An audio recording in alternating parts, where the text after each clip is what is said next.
Hey everyone, welcome back. In this quick tutorial, I'm going to show you how to change the background on your Google Sites.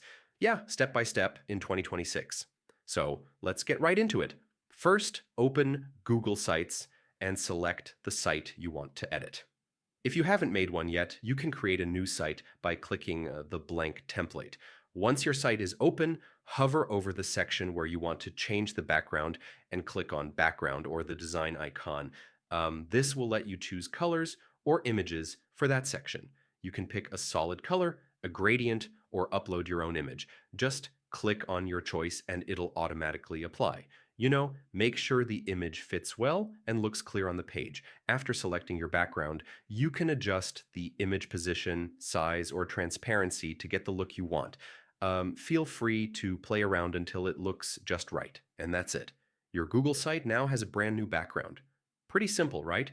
If this helped you, don't forget to like, subscribe, and check out our other tutorials for more tips.